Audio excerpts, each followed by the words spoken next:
You are surrounded by people who speak with absolute confidence about things they barely understand, and if you are an intelligent person, this situation slowly becomes one of the most exhausting experiences in daily life. You sit in meetings, conversations, family gatherings, or online discussions, and you hear statements that are clearly flawed. Your mind instantly recognizes the logical gaps, the contradictions, the oversimplifications. Within seconds, you can see exactly where the argument collapses. Naturally, you feel the urge to correct it. You want to explain, clarify, and guide the conversation back toward reality. You gather your thoughts carefully. You speak calmly. You present facts and reasoning. Yet something strange happens. The other person does not reconsider their position. Instead, they become defensive. Their voice becomes sharper, their certainty grows stronger, and the conversation slowly turns into a battlefield of egos. Friedrich Nietzsche observed this dynamic long before modern psychology began explaining it with scientific language. He understood something deeply unsettling about human nature. Most people do not enter conversations in search of truth. They enter conversations in search of validation. What appears to be a debate about ideas is often a hidden struggle for psychological dominance. When you challenge someone's belief, you are not simply correcting an error in logic. You are threatening a structure that their identity is built upon. A belief is rarely just a belief. It is part of how a person understands themselves, their group, their intelligence, and their place in the world. When you challenge that belief, their mind does not process your argument as helpful information. It processes it as a threat. This is why arguments escalate so quickly even when you are presenting calm reasoning. The ego activates defensive mechanisms the moment it feels attacked. Modern psychology calls this reaction cognitive dissonance. When someone encounters information that contradicts their beliefs, their mind experiences psychological discomfort. Instead of adjusting the belief, the mind often protects itself by rejecting the information entirely. The brain would rather preserve a familiar illusion than accept a painful correction. Nietzsche captured this idea in a single brutal observation when he wrote that convictions are more dangerous enemies of truth than lies. A lie can eventually collapse under evidence, but a conviction is defended with emotional intensity.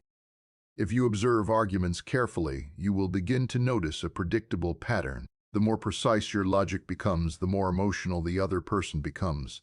They interrupt you more often. They distort your words. They change the subject. Sometimes they abandon the argument completely and begin attacking your character instead of your reasoning.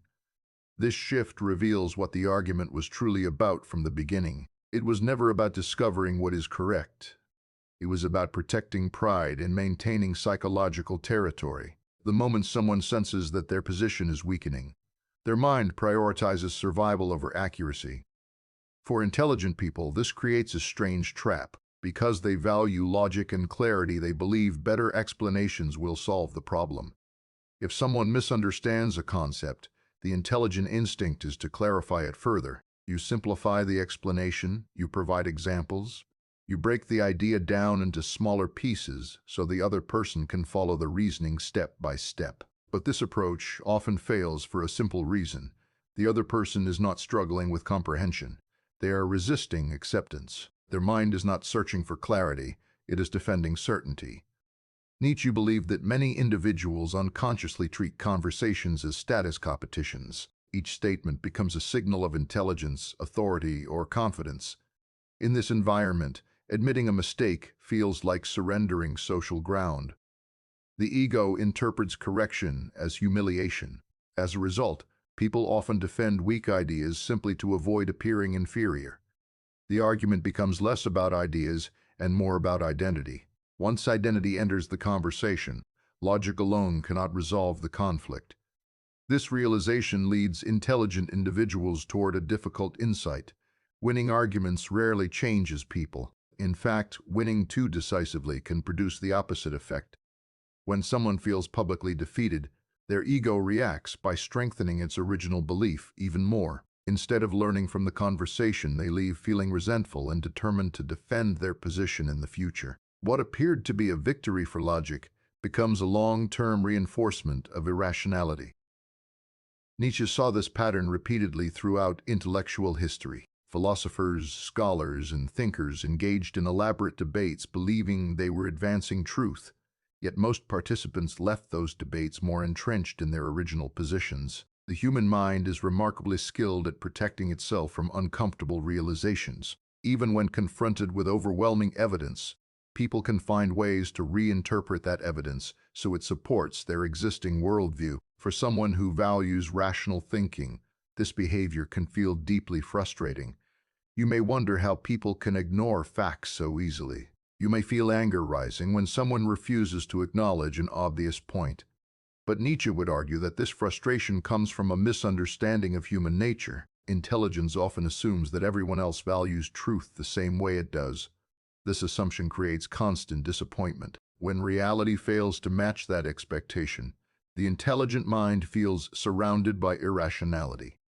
However, Nietzsche suggested a different interpretation. He believed most people are not guided primarily by reason.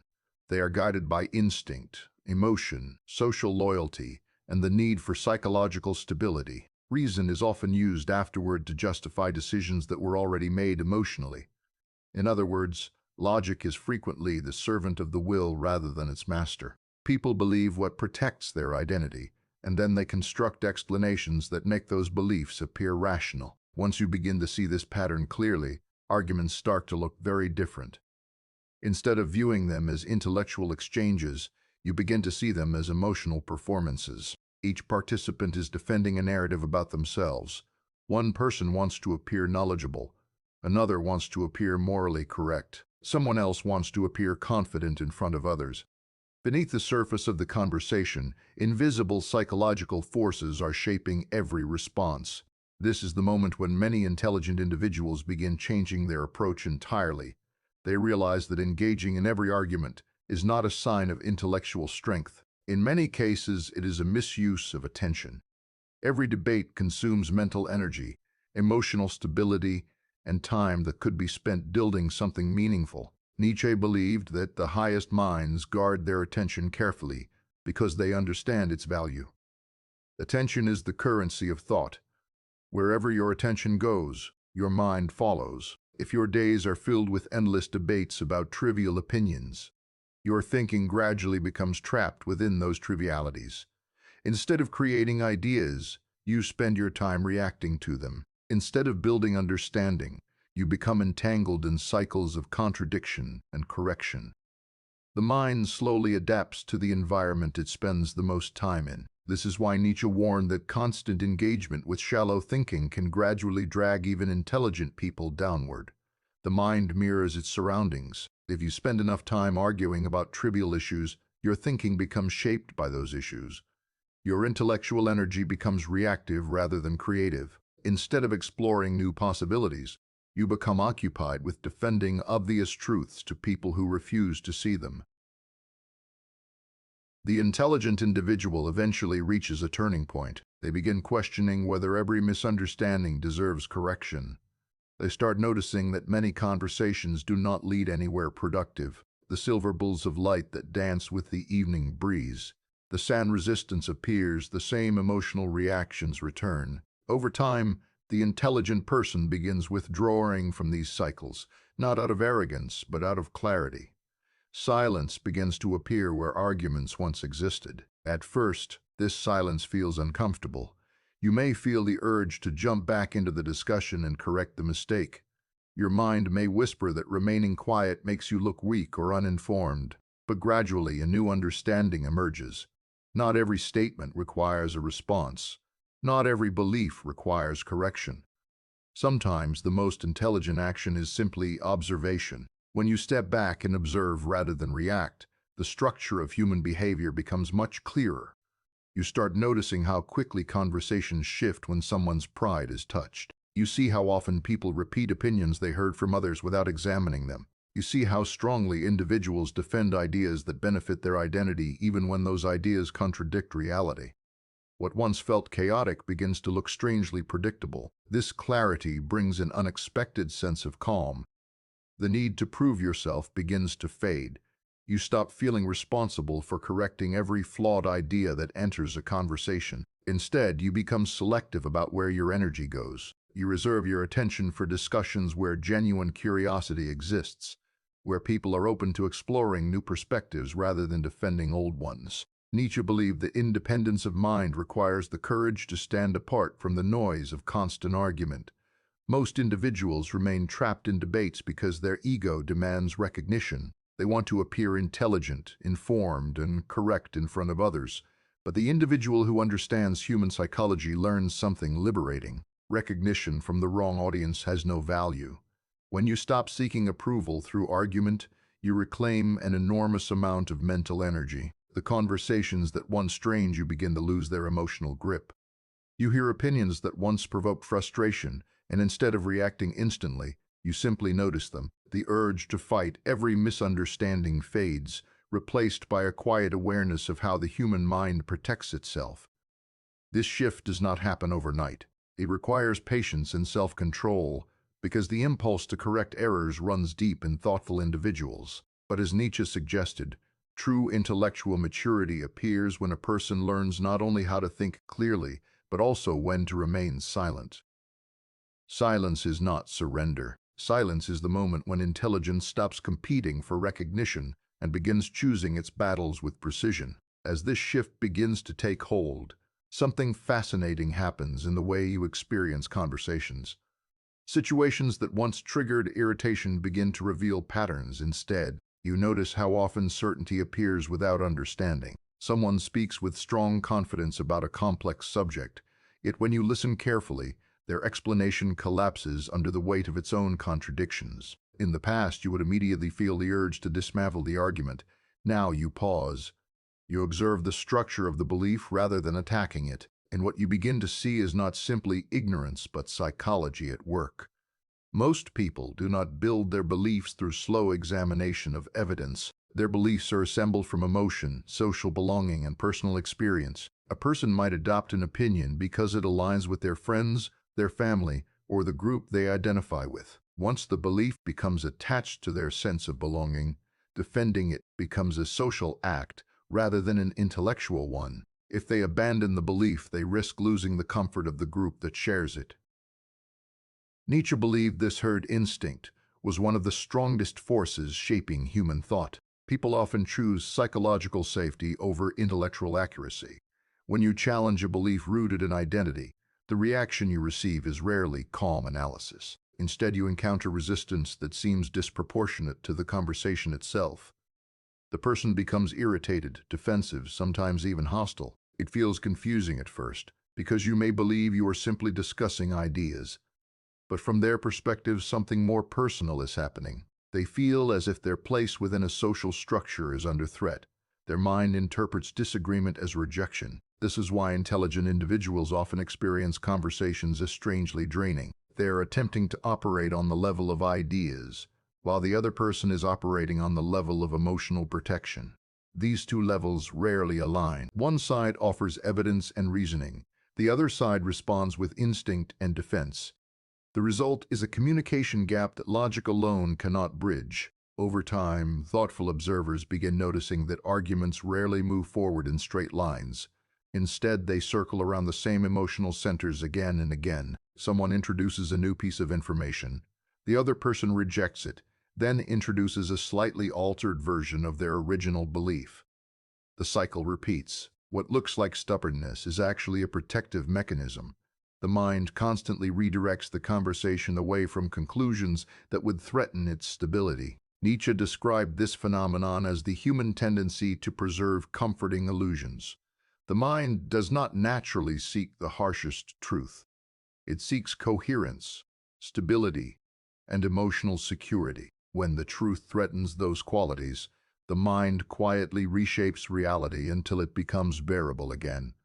This process happens so automatically that most people are completely unaware of it. For the intelligent observer, this discovery can initially produce frustration.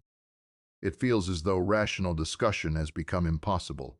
But Nietzsche did not see this realization as depressing. He saw it as clarifying. Once you understand that most arguments are expressions of emotional defense rather than intellectual exploration, you stop expecting them to function like philosophical debates. Instead, you begin analyzing the psychological motives beneath them. For example, you may notice that some people argue aggressively whenever their competence feels questioned. Their reactions are not driven by the specific topic being discussed, but by a deeper insecurity about their intelligence. Others may cling stubbornly to certain opinions because those opinions help them feel morally superior. If the belief collapses, their sense of virtue collapses with it. Still others defend ideas simply because admitting error would embarrass them in front of others. When you begin seeing these patterns, arguments lose much of their emotional intensity. Instead of feeling anger when someone refuses to accept logic, you start recognizing the deeper psychological forces guiding their behavior. The conversation becomes less about proving a point and more about understanding the motivations operating beneath the surface.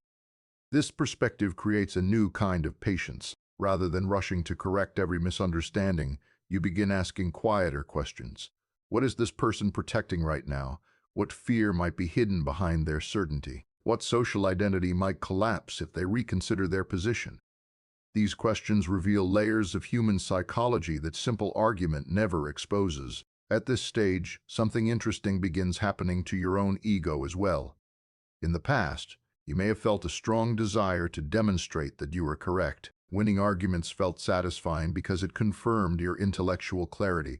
But when you begin observing the deeper dynamics of human behavior, that desire gradually weakens. You realize that being correct does not always produce meaningful change.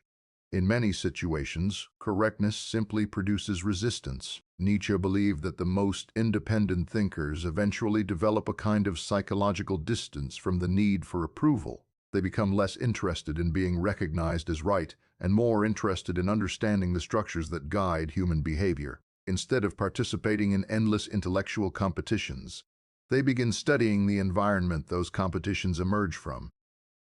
This shift often surprises people around them. When someone who was once outspoken becomes quieter, others may assume they have lost confidence or interest. In reality, the opposite is happening. Their attention is moved beyond surface-level arguments.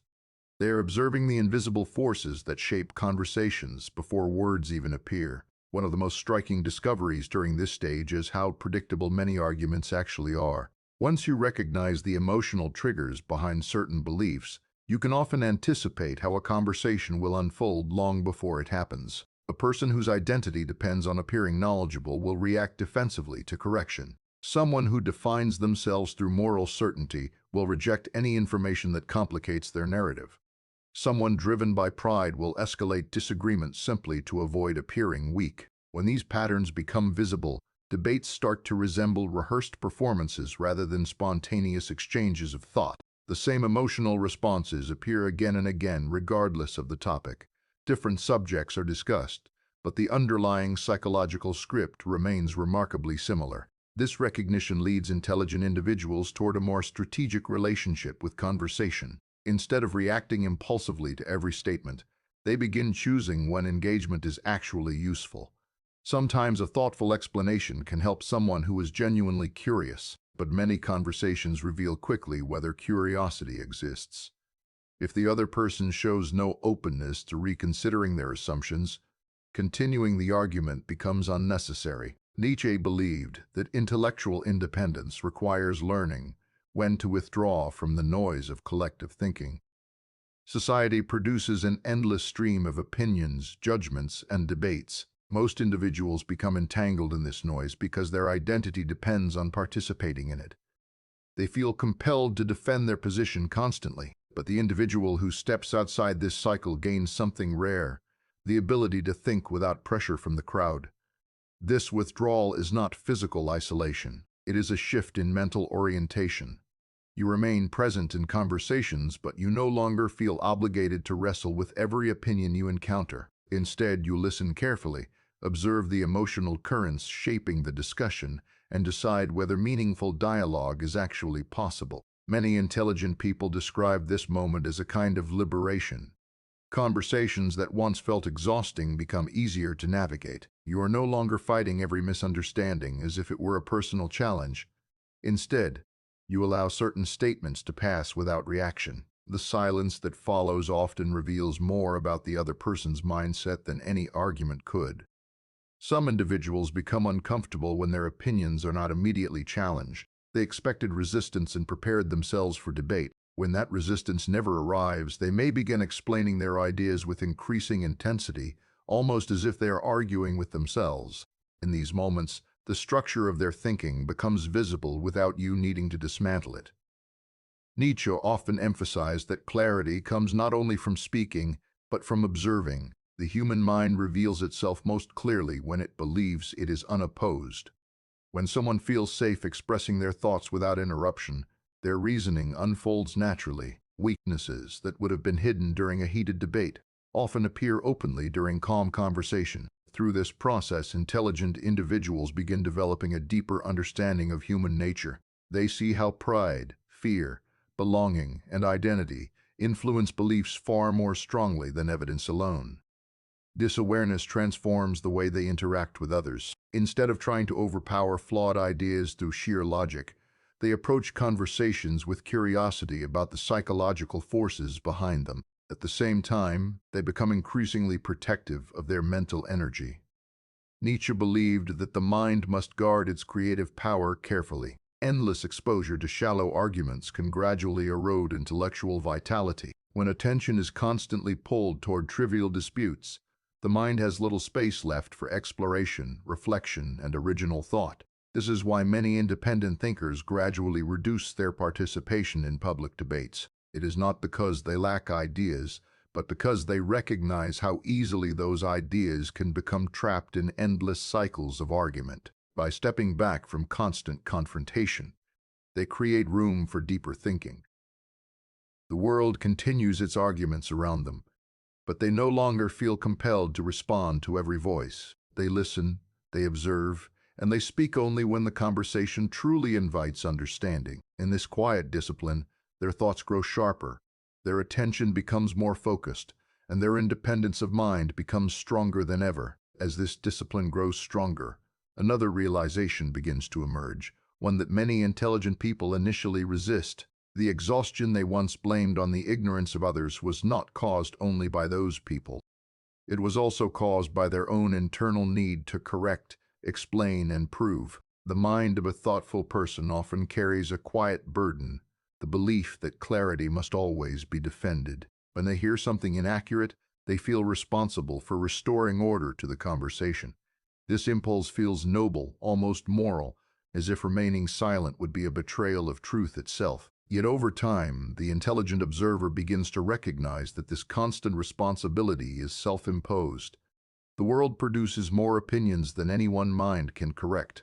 Every conversation, every online discussion, every public debate contains statements that are incomplete, exaggerated, or entirely wrong. If you attempt to fix them all, your life becomes a permanent argument. Your mind never rests because it is constantly reacting to the intellectual chaos surrounding it. Nietzsche believed that this endless reaction traps people in a form of intellectual slavery. They believe they are defending reason, but in reality they are allowing every foolish statement they encounter to control their attention. When you step back from that cycle, you begin to see how powerful the urge to react truly is. Someone expresses a confident opinion, and instantly your mind begins building a counter-argument. You assemble facts, examples, and logical structures within seconds. The response forms almost automatically. But if you pause for a moment, something interesting becomes visible. That impulse to respond is not purely rational. It is emotional. Part of you wants the satisfaction of demonstrating your understanding. Part of you wants recognition. Part of you wants the small victory that comes from watching another person realize they are wrong. Nietzsche believed that intellectual pride often hides inside this impulse. Intelligent individuals frequently criticize others for defending their ego, yet they may unknowingly be defending their own. The desire to appear correct can quietly become another form of attachment. When someone challenges your reasoning, it can feel like a personal attack on your intelligence. The conversation transforms into a subtle contest where each side attempts to prove superiority. Recognizing this pattern requires uncomfortable honesty with yourself. You must ask whether every argument you enter truly serves truth, or whether some of them serve your pride. This is not an accusation against intelligence. It is simply an observation about human nature.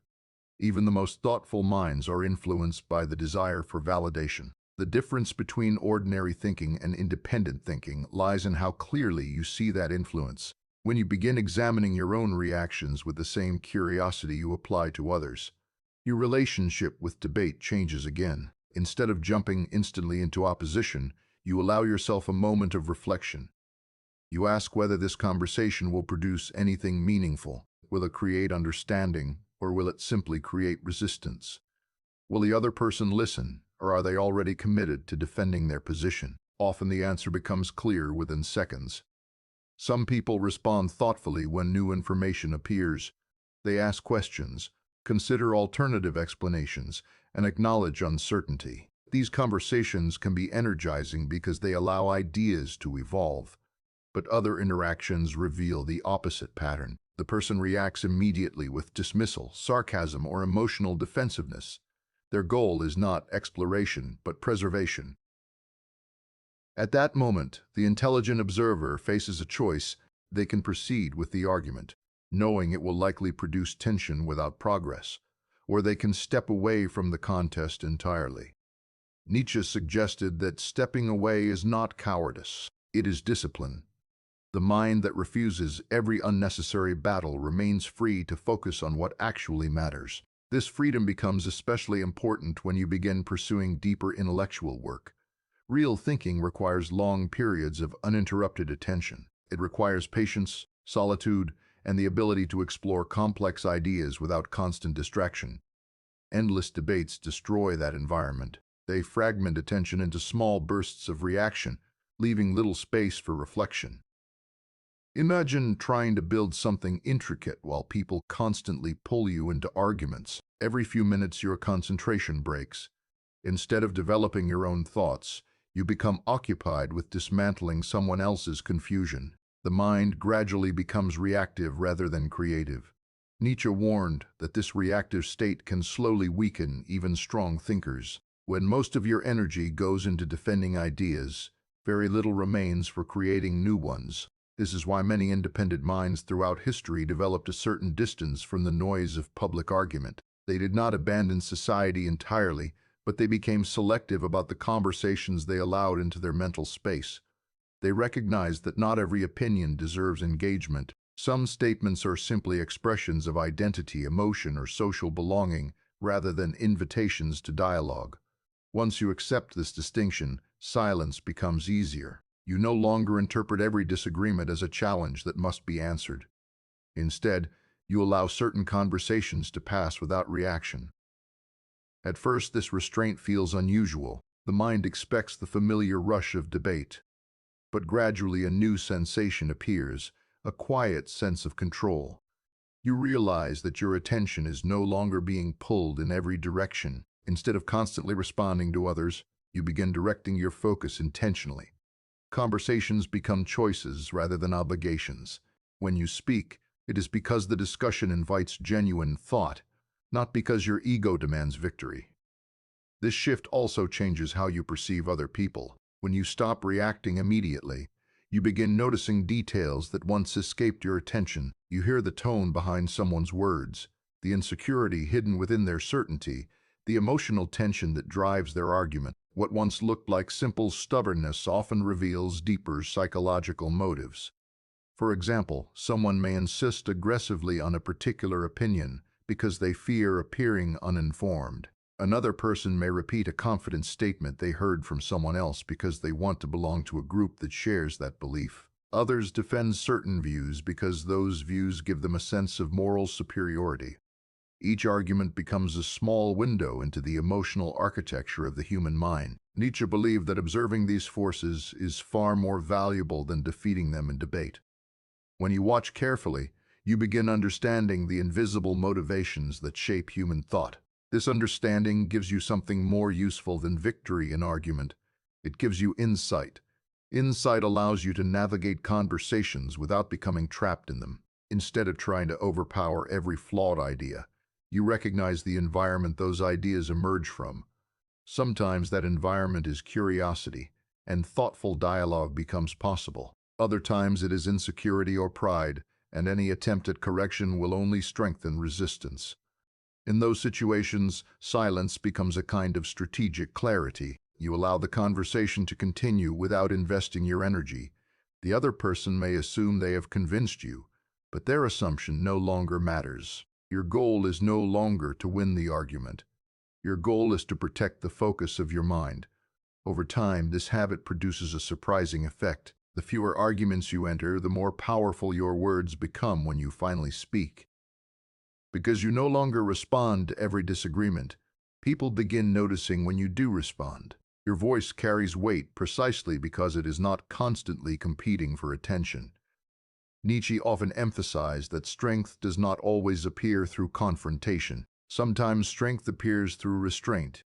The individual who can control their reactions possesses a form of independence that reactive minds lack. They are not easily provoked, not easily distracted, and not easily manipulated. This independence changes how others interact with you as well. People who thrive on argument often lose interest when they realize you will not provide the emotional resistance they seek. Without opposition, their performance has no stage. Meanwhile, those who genuinely value thoughtful conversation become more comfortable approaching you because they sense your calm attention. Gradually, your environment begins to reorganize itself. The loudest voices fade into the background, while the quieter, more curious minds become easier to notice. Conversations become fewer, but they become deeper. Instead of endless debates about surface opinions, you encounter moments where ideas are explored with patience. This transformation does not make the world more rational. People remain guided by emotion, identity, and social instinct. But your relationship with that reality changes.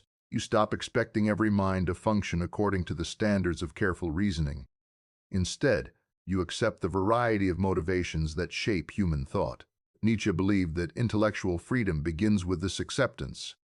The moment you stop demanding that every conversation operate according to pure logic, frustration begins to dissolve. You see the world more clearly, not as a perfectly rational environment, but as a complex landscape of instincts, fears, ambitions, and beliefs. Within that landscape, the intelligent person learns to move with patience. They do not attempt to correct every misunderstanding they encounter. They reserve their energy for moments where understanding is actually possible, and by doing so, they preserve something far more valuable than the temporary satisfaction of winning arguments. They preserve the clarity and strength of their own mind.